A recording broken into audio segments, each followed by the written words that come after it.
there's a very fascinating and troubling paper that was put out by the Center for Economic and Policy Research, whose authors were Mark Westbrook and Jeffrey Sachs.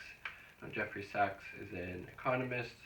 I'm not sure Mark Weisbrot's background. This was published April of 2019, and it had to do with the sanctions that the U.S. government has placed on Venezuela. The sanctions were imposed back in August of 2017 by the Trump administration.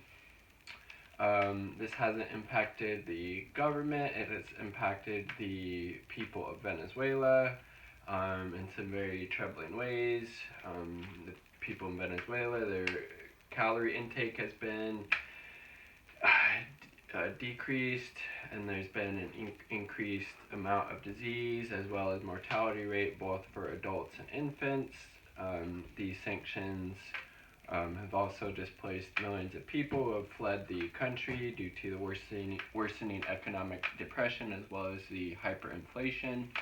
And like I said, it's harmed the poorest and most vulnerable disproportionately, and there's been more than an estimated 40,000 people have died in Venezuela as a result of these sanctions.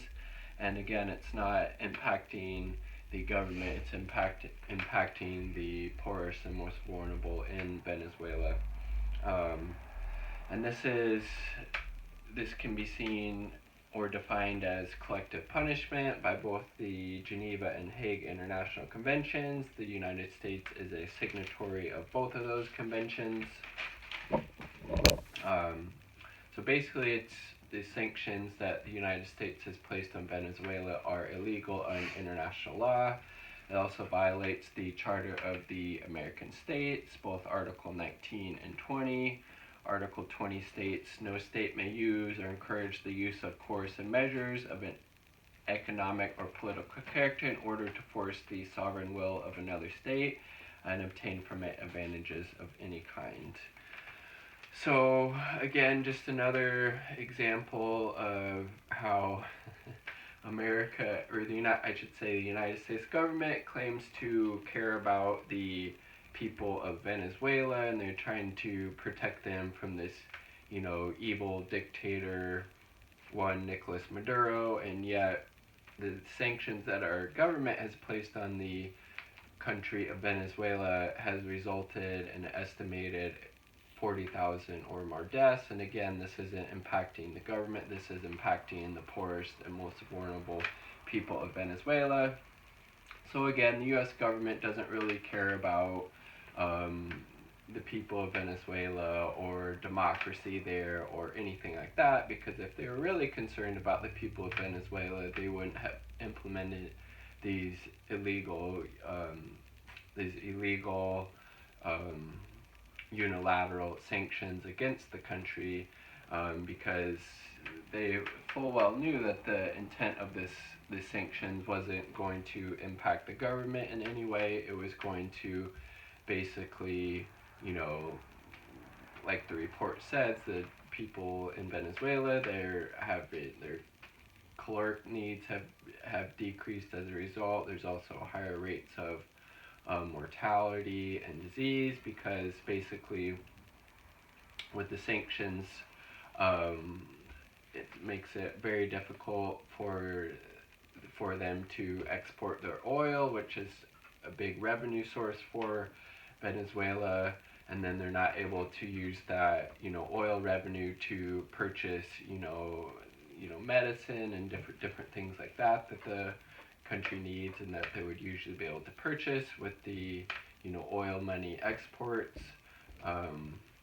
So again, the U.S. isn't intervening in Venezuela out of some humanitarian concern for the people of Venezuela. They're doing it because they don't like the politics and policies of the Maduro government, and because the Maduro government is a sovereign, kind of socialist leaning, as far as policies and positions go, and that doesn't compute with the corporate interest of our government, of our military industrial complex. So again, just in closing, the United States government isn't concerned at all about the people of Venezuela. They're just concerned about their um, corporate profits and overlords. And if you hear them saying otherwise, they're talking out both sides of the mouth because, as pointed out, these sanctions violate international law and have harmed the most vulnerable people in Venezuela. So if they're really concerned, they wouldn't have implemented the sanctions in the first place, and they would be getting rid of them right now. And again, Nicolas Maduro was democratically elected quite overwhelmingly, to my understanding, by the people of Venezuela very recently, and multiple international observers have pointed out that that election was fair. Honestly, probably a lot more fair than the elections that we have here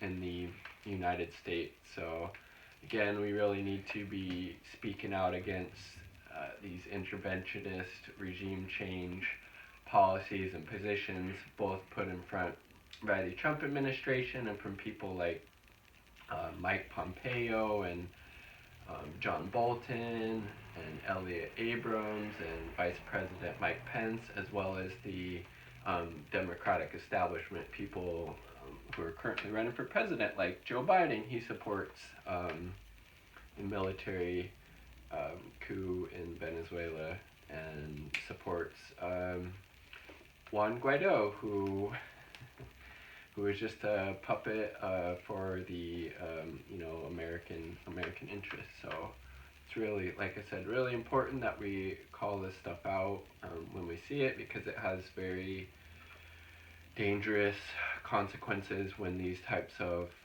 policies are implemented in the real world.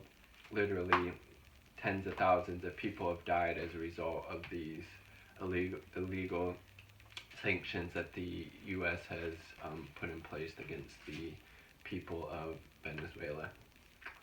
I would love to hear your thoughts on this subject, and it's just another really important reason that we elect somebody for president who doesn't support these regime change and interventionist type of wars and policies, because they're so disastrous for the people all over the world, as well as for lots of other reasons. Let's remember to be kind to each other, the animals, the planet, and ourselves. Peace.